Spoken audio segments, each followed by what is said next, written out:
riunione Fiume a Palazzo Chigi, trovata l'intesa sulle risorse, ma rimangono anche delle ombre. Il presidente Zaia parla di segnali positivi, ma ribadisce niente ribassi. Le indagini sulla morte in laguna della piccola Cecilia Piva, ci sarebbe un cavo usurato dietro la tragedia, rompendosi avrebbe bloccato il motore e causato la brusca virata. Anche un giovane antagonista veneziano raggiunto dalle misure cautelari disposte a carico di 17 esponenti dei centri sociali per i disordini al G7 di Torino. Si è aperto in tribunale a Treviso il processo per l'omicidio dei coniugi Nicolasi e Cison di Valmarino, Sergio Papa unico imputato, chiamati in aula oltre 90 testimoni. Paura in Val di Zoldo per 35 scout padovani rimasti bloccati da un torrente dopo il maltempo di ieri, salvati dagli uomini del soccorso alpino. Avevano imbrattato con lo spray la facciata della chiesa di Sant'Orso, denunciati dai carabinieri due giovani incastrati dai messaggi in chat e dalle iniziali con cui si sono firmati. Più di 50 titoli per oltre 220 serate di spettacolo tra Venezia e Padova. Il Teatro Stabile del Veneto presenta la nuova stagione. Buongiorno, ben ritrovati con le prime notizie, la prima edizione dei telegiornali del Veneto di Antenna 3. Partiamo dall'autonomia, lo avete sentito, c'è stata la prima vera riunione di tutti i ministri ieri in serata per definire la bozza da presentare alle regioni e come sempre aspetti positivi ma anche negativi sulle prime decisioni che cerchiamo di chiarire allora nel primo servizio di questa edizione. Sentiamo. Risultati in chiaro e scuro per il Consiglio dei Ministri di ieri sera a Roma dedicato all'autonomia regionale. Le luci sono accese sul fatto che finalmente si stiano delineando i termini della proposta che lo Stato farà a Veneto, Lombardia ed Emilia-Romagna, quindi la conferma di un percorso che non è solo di parole e intenzioni, ma di veri e propri atti amministrativi.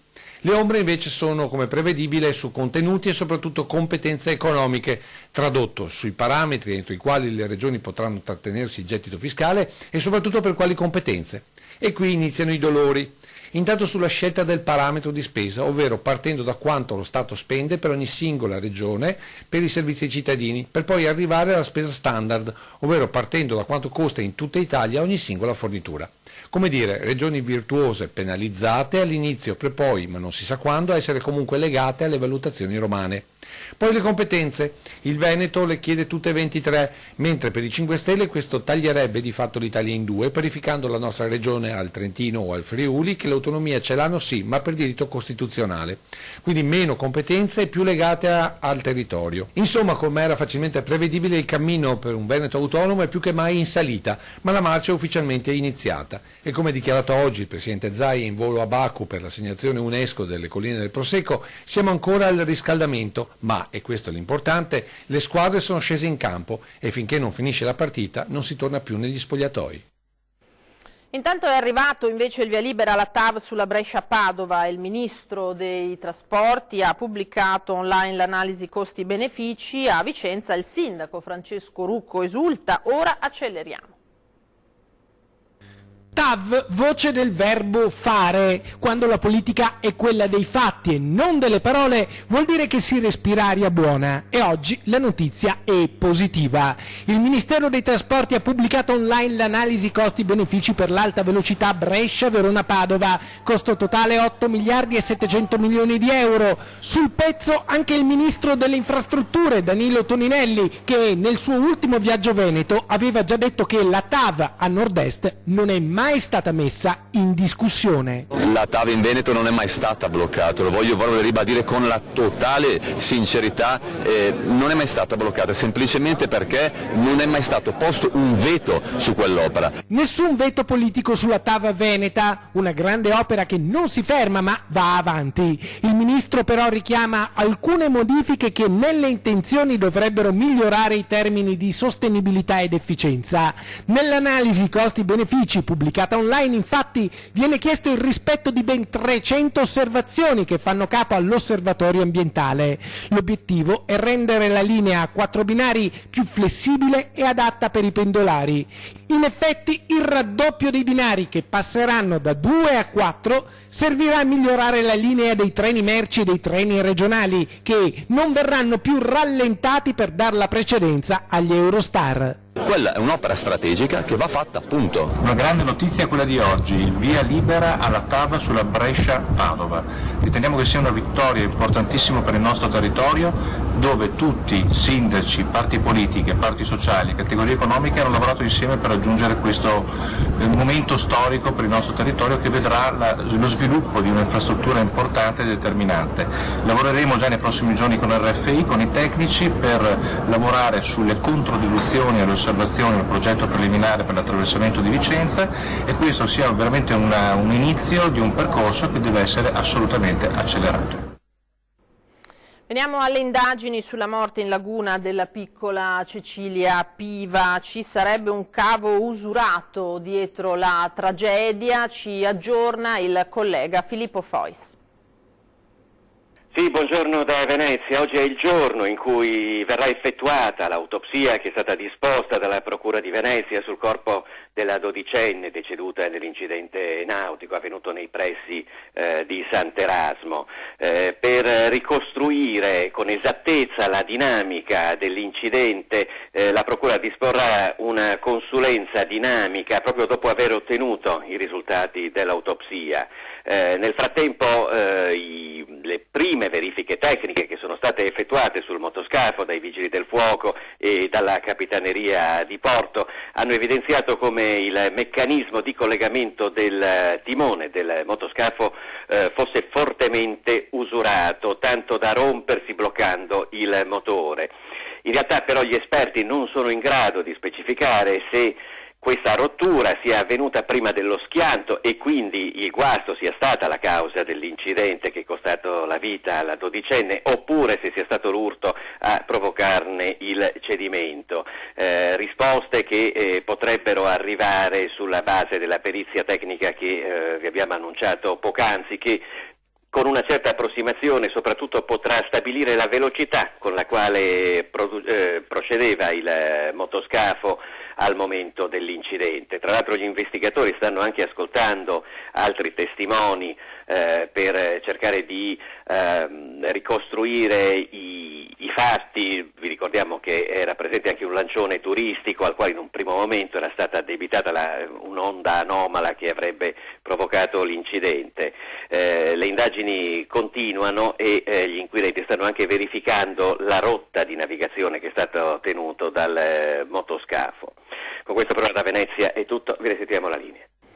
Grazie a Filippo Fois. Ieri sera nella nostra trasmissione 20:10 erano ospiti in studio 3 dei soccorritori intervenuti proprio negli istanti drammatici dell'incidente costato la vita alla piccola Cecilia. Ripercorriamone un passaggio con questo estratto. Non è possibile che una bambina perda la vita per una stupidata, perché posso dire a volte noi consigliamo. Mi sono trovato spesse volte a dover accostare qualche imbarcazione che aveva appunto, come è successo e succede, i bambini con le braccia sulle battagliole e i piedini fuori, le gambe fuori, e ripeto continuamente: guardate che se succede qualche cosa i piedi e le braccia li troviamo in acqua. Devo dire una cosa, mi dispiace averlo detto, però è stata foriera probabilmente di una disgrazia che ha rispettato puntualmente la previsione che avevo fatto. Queste dunque le raccomandazioni da osservare. Andiamo avanti, ci sono stati dei blitz della polizia nei centri sociali di tutta Italia, misure cautelari sono state indirizzate a 17 esponenti per i fatti di Torino al G7, c'è anche un giovane antagonista veneziano raggiunto da una misura. Sentiamo il nostro Lorenzo Maier. Buongiorno da Venezia, buongiorno Lina, buongiorno a tutti i nostri telespettatori. Dunque vi aggiorniamo riguardo a una notizia a sorpresa battuta pochi minuti fa. C'è anche un veneziano tra i 17 destinatari delle misure cautelari che sono state emesse dal GIP di Torino riguardo agli scontri del G7 avvenuti appunto a Torino nel settembre 2017. Dunque, dopo poco meno di 2 anni, l'inchiesta e le indagini arrivano ad una svolta a sorpresa.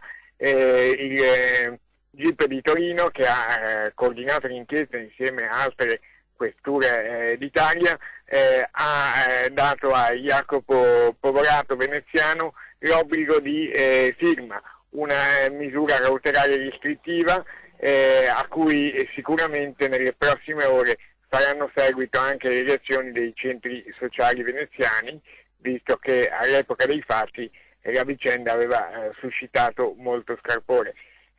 Dunque nei prossimi notiziari vi daremo conto degli ulteriori dettagli di questa inchiesta e delle reazioni che ne seguiranno. Grazie, linea allo studio. Grazie Lorenzo, buon lavoro. E giovani che sono protagonisti di parecchi episodi di cronaca in questi giorni, purtroppo non positivi, come i 3 ragazzi trevigiani che hanno messo a segno ancora una volta a Jesolo una rapina ai danni di un gruppo di turisti. Jesolo che ripropone questa problematica delle gang giovanili. Sentiamo. Jesolo ancora nel mirino di bande di malviventi dopo la baby gang che qualche giorno fa ha aggredito 3 bagnini. Ora ad agire sono 3 giovanissimi trevigiani che hanno messo a segno una rapina. La banda, 4 persone di cui 3 già identificati, si è avvicinata ad alcuni turisti mentre parlavano fra loro seduti su alcuni sdraio. Un attimo ed uno dei malviventi ha afferrato la borsa ed un cellulare e poi è fuggito. Subito le vittime si sono alzate per inseguire il giovane rapinatore ma sono state minacciate dai componenti della banda. La rapina impropria è avvenuta nella spiaggia nelle vicinanze di Piazza Mazzini. Ai turisti non è rimasto che rivolgersi ai carabinieri e presentare denuncia. La banda è stata inchiodata dalle telecamere di videosorveglianza che ci sono nella zona e dalle testimonianze delle persone presenti. 3 sono stati identificati, si tratta di trevigiani, 2 ventenni ed un 18enne. Per il quarto è una questione di ore. Tutti sono stati denunciati in stato di libertà per rapina impropria in concorso. E 2 giovani, uno in realtà è un 27enne, quindi non proprio un ragazzino, sono stati denunciati a Sant'Orso nel Vicentino per l'imbrattamento della chiesa parrocchiale. Sant'Orso. Avevano imbrattato la facciata della chiesa di Santa Maria Immacolata, disegnando con lo spray 2 volti che avevano destato scalpore e indignazione in paese, ma alla fine sono stati pescati dai carabinieri della stazione di Piovene Rocchette, che li hanno denunciati a piede libero per il reato di danneggiamento in concorso. Si tratta di un 27enne di Schio e di una 19enne di Tiene, che sono stati incastrati da alcuni dettagli del veicolo utilizzato per arrivare alla chiesa di Sant'Orso. Da qui sono partite le indagini e alla fine i militari hanno scovato anche lo spray e gli stencil usati per comporre i graffiti. Dalle conversazioni delle chat di WhatsApp fra i 2 writer è arrivata la conferma definitiva e c'è pure la prova del 9. I graffiti erano stati firmati con l'iniziale del nome dei 2 giovani. Ora torniamo sul terribile delitto di Rolle di Cison di Valmarino con i coniugi Nicolasi trucidati. Parliamo del marzo dell'anno scorso. Si è aperto in tribunale a Treviso il processo a carico dell'unico imputato, processo che si preannuncia piuttosto lungo. Al via questa mattina nell'aula della Corte d'Assise del Tribunale di Treviso il processo a Sergio Papa, unico imputato per la morte il 1 marzo del 2018 a Rolle di Cison di Valmarino dei coniugi Loris e Anna Maria Nicolasi, uccisi a colpi di roncola in una fredda mattinata invernale. I corpi trucidati vennero ritrovati ore dopo dalla figlia Katiuscia rientrata in casa. Papa, 35enne di Refrontolo, deve rispondere di duplice omicidio volontario aggravato, tentativo di distruzione di cadavere, furto e incendio. I Nicolasi ci avevano litigato il giorno prima, trovandolo nel cortile di casa, da cui l'avevano mandato via. Il giorno dopo il ritorno, la nuova lite, la furia cieca che si scatena con il doppio brutale delitto, le indagini che hanno portato di lì a pochissimo a concentrare proprio su Papa le attenzioni di carabinieri e procura, che hanno via via nei mesi rimesso insieme i tasselli a suo carico, tra cui spiccano le intercettazioni dei familiari che lasciano chiaramente trasparire il coinvolgimento dell'uomo nell'omicidio. Il processo si prospetta lungo, decine i testi chiamati a deporre in aula, una trentina quelli nominati dall'accusa, ben 55 quelli della difesa. E ora l'operazione della Guardia di Finanza, siamo a Padova, contro lo spaccio di droga. In manetta è finito un giovane albanese ed è stata denunciata anche la donna che si trovava con lui e che non si faceva problemi evidentemente a spacciare anche al 7° mese di gravidanza. Non era sfuggita il controllo dei militari della Guardia di Finanza di Padova alla Fiat Croma che girava in città. A bordo 2 pendolari dello spaccio, in apparenza una coppia normale, lui e lei al 7° mese di gravidanza. I sospettiti finanziari hanno deciso di fermarla. Un veloce controllo ha permesso di trovare nascosto nel sedile del passeggero dell'auto un panetto perfettamente confezionato di colore nero con all'interno mezzo chilo di eroina. Per l'uomo, un cittadino albanese di 29 anni, è scattato l'arresto. La donna, connazionale di 28 anni, è invece stata denunciata, dato il suo stato. Al momento del controllo, inoltre, avendo avvertito forti dolori addominali, è stata accompagnata al pronto soccorso. In seguito ai provvedimenti, le Fiamme Gialle hanno perquisito la casa dei due nel quartiere di Torre. Nascosti nel terreno sono saltati fuori 6.200 euro in contanti, in banconote da 50, 20, 10 e 5 euro. A uno scavo più attento e con l'aiuto dei cani, dalla terra sono stati tirati fuori anche altri 4 panetti di eroina per un totale di altri 2 kg di droga. Maltempo ieri che ha colpito diverse province del Veneto. Nel Bellunesi, in Val di Zoldo, si è ingrossato un torrente e c'è stata paura per un gruppo di ragazzi provenienti proprio dal Padovano. Il maltempo ha colto di sorpresa un gruppo di 35 membri di un'associazione padovana. La comitiva era formata da 26 bambini, seguiti da 9 accompagnatori, tutti di Brugine. Il gruppo si trovava in Val di Zoldo quando è stato bloccato dall'improvviso ingrossamento di un torrente che ha bloccato il sentiero percorso dai ragazzi. A quel punto gli accompagnatori hanno fatto scattare l'allarme. I ragazzi sono stati raggiunti dagli uomini del soccorso alpino in località Pralongo. Da qui il gruppo è stato condotto in una colonia parrocchiale. Nessun ferito, solo tanta paura. E c'è stato un incidente tra 2 auto questa mattina con 3 persone ferite rimaste incastrate nei mezzi in via Castellana tra Busta e Posmona, Montebelluna. Siamo nel Trevigiano. Sul posto sono intervenuti i vigili del fuoco e il SUEM 118 proveniente dagli ospedali sia di Montebelluna che di Castelfranco insieme all'Eli Soccorso partito da Treviso. A scontrarsi, lo vedete, sono state una Fiat 500 e un'altra vettura. La 500 è finita poi nel fossato pieno d'acqua. Ad avere la peggio è stata una donna di Montebelluna di 52 anni che è stata trasportata in elicottero al Cafoncello di Treviso, ma nessuno dei 3 desta in questo momento preoccupazioni. Ora ci fermiamo per qualche istante, ma ritorniamo tra pochissimo.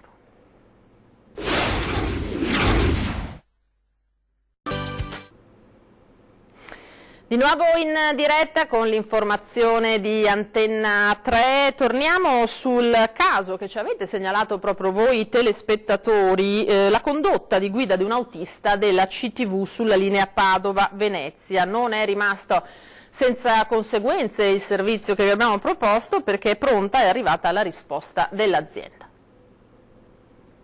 Non è passata inosservata la denuncia del nostro telespettatore che segnalava di aver viaggiato su un autobus della CTV diretto da Padova a Venezia, guidato da un autista più impegnato a leggere e spedire messaggi sul cellulare che a controllare la strada. Una condotta documentata da una serie di video girati in alcune tratte del percorso, nel quale si vedeva come il mezzo fosse condotto con una mano sola sul volante, mentre l'altra era impegnata a digitare sullo smartphone. Il capo chino a leggere messaggi e solo sporadicamente rialzato per una controllata alla strada. Il telespettatore aveva inviato una segnalazione anche direttamente alla CTV e l'azienda si è subito mossa. Contattata dalla redazione ci ha fatto sapere che, come avviene per ogni segnalazione, anche questa è stata prontamente girata all'esercizio di competenza, cui ora spetterà eseguire tutte le opportune verifiche del caso, una fase dalla quale discenderanno eventuali interventi di carattere disciplinare. Questi, parlando in generale, possono essere di varia natura, passando da richiamo verbale a quello formale fino all'ammenda e a ore o giorni di sospensione nei casi più gravi. Penso sia una cosa vergognosa e ringrazio il cielo non sia accaduto nulla, ha scritto il telespettatore che ci ha inviato il video. Sappiamo che tutta la riviera del Brenta è circondata da canali e se per caso il bus sbandava, cose che non dovrebbero mai, e dico mai, capitare. Lo dico ad Antenna, questo dunque lo spazio dedicato a voi, alle vostre segnalazioni come quella che abbiamo appena sentito. Segnalateci disagi, disservizi e noi interverremo. SMS e WhatsApp al 351 1755 340 oppure email a redazione @antena3.it, telefono in segreteria 0422 02 30 898. Ora torniamo sul caso del piccolo Joe, il bimbo di Piazzola sul Brenta, bisognoso di un costoso intervento alla gamba a cui voi tutti davvero avete partecipato con grandissima generosità, aspettando la tanto attesa operazione negli Stati Uniti, una vacanza per cancellare paure e timori.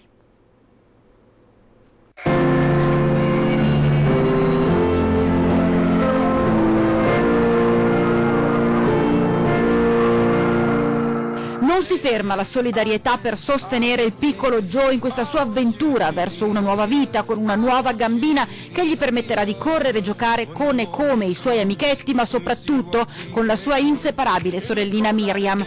In attesa del primo delicatissimo intervento che il professor Paley eseguirà nella sua clinica in Florida, un benefattore ha voluto rendere più leggera, ma soprattutto e comprensibilmente, diciamo noi, meno tesa e angosciante, l'attesa con una breve vacanza alle Bahamas.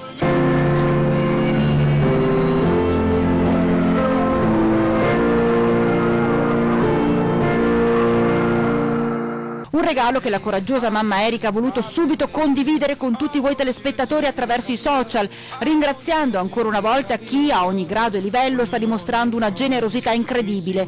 In questi tempi in cui l'essere solidali, pronti ad aiutare il prossimo, chi è in difficoltà, pare così anacronistico, ma voi telespettatori continuate a stupirci e continuate a stupire questa famiglia di Piazzola, oggi unita più che mai. Erika nell'ultima intervista prima della partenza per Miami, lo ricorderete, aveva espresso la sua paura, i suoi timori. Anche se non siamo pronti, Giovanni avrà la sua gamba. Perché dici non siamo pronti? Perché l'agitazione, comunque il fatto di sottoporlo a un altro intervento, il fatto di, cioè l'ansia comunque mentre lui è in sala operatoria, tutta la riabilitazione, il dolore che comunque dovrà sopportare con questo fissatore, però mettiamola così, pensiamo che fra 8 mesi Giovanni farà le sue corse. Il nostro cucciolo farà le sue corse, i timori restano, certo è inevitabile, ma sono meno pesanti da sopportare perché lei sa che accanto alla forza e l'energia di tutti voi. E allora, aspettando giovedì 11 luglio, data dell'operazione, l'augurio che questi giorni siano dedicati a ricaricare tutte le batterie per affrontare la battaglia del loro e del nostro piccolo Joe.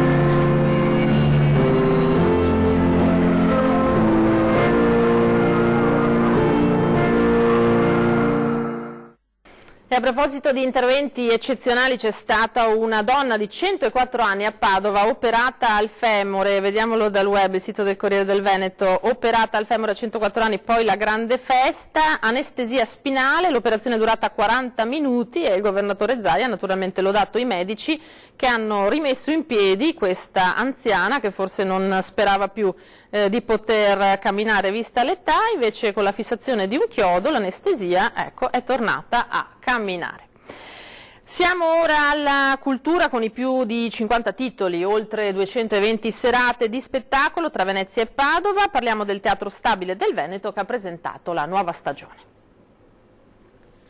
Il pubblico del Teatro Stabile del Veneto è aumentato del 15%, gli abbonati addirittura del 35%. La stagione 2019-2020 riparte da questi numeri, rivendicati con soddisfazione nel corso della presentazione del programma di spettacoli che si divideranno tra il Goldoni di Venezia e il Verdi e il Maddalene di Padova. Lei ha detto il teatro era occupato, lo abbiamo liberato da storie radioattive. A chi si riferisce? A tutti quelli che hanno fatto del teatro la casa di pochi e non di tutti. Noi siamo inclusivi. Ideologicamente noi oggi produciamo uno spettacolo su Moravia e produciamo Pirandello, che come tutti sanno è stato accademico d'Italia in anni ormai innominabili. Io dico che questa roba qui deve andare avanti, deve ritornare a essere il teatro di Arlecchino che non è servitore di nessun padrone. Venezia e Padova ospiteranno più di 50 titoli per oltre 220 serate di spettacolo, in un cartellone che spazia dal comico al drammatico, dal classico al contemporaneo, con diversi nomi noti e un occhio all'attualità veneta, uno spettacolo dedicato al crack delle popolari e un altro ai tremendi effetti della tempesta Vaia. C'è qualcosa di cui è particolarmente orgoglioso in cartellone quest'anno? La quantità di produzioni che siamo riusciti a mettere in fila, che siamo riusciti a realizzare, ovvero che realizzeremo perché alcune come avevo detto poc'anzi in conferenza stampa, debutteranno nei nostri teatri in prima nazionale, e anche di questo siamo molto soddisfatti, perché i teatri di Padova e di Venezia non sono abituati, erano da tempo disabituati ad avere l'occasione di debutti nazionali di spettacoli che vengono realizzati proprio nei luoghi della produzione. Questo ci rende molto orgogliosi. Quella 2019-2020 sarà una stagione stellare, promette il cartellone, con un astronauta che celebra il 50° dello sbarco sulla Luna. Il Teatro Stabile è il teatro del Veneto, è il teatro del territorio che racconta la storia di questa grande arte che ha trovato sin dall'antichità nel Veneto una terra fertilissima, con la commedia dell'arte pensiamo per esempio. Ecco, quindi è oggi una grande realtà, una grande istituzione culturale che vuole mettere insieme le migliori energie che il nostro territorio, che la nostra regione può offrire. A ore 13, subito dopo questa edizione dei nostri telegiornali, si parlerà di modelli virtuosi della tutela ambientale. Cosa possiamo fare per difendere l'ambiente? Parleremo di proposte e soluzioni con Stefano Busolin, presidente di Ascotrade, Alessandro Manera, assessore all'ambiente del Comune di Treviso, e Riccardo Saccarello, responsabile della comunicazione del gruppo Veritas. È tutto per questa edizione, io vi ringrazio per l'attenzione e vi lascio alle previsioni del tempo per domani. Una buona giornata, arrivederci.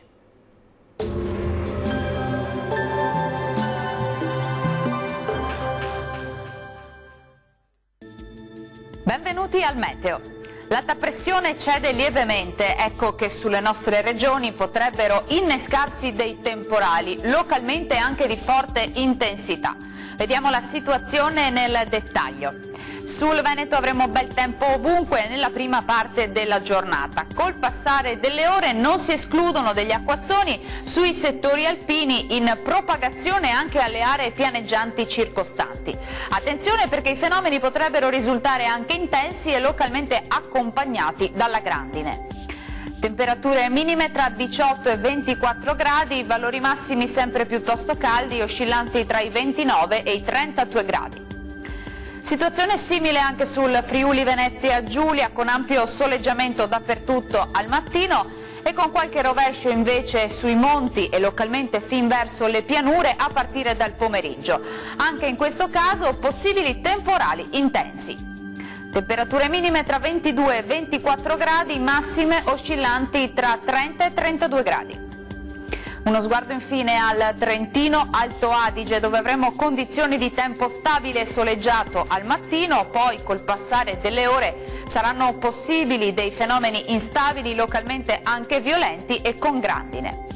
Temperature minime tra 18 e 19 gradi, massime tra 30 e 31 gradi circa.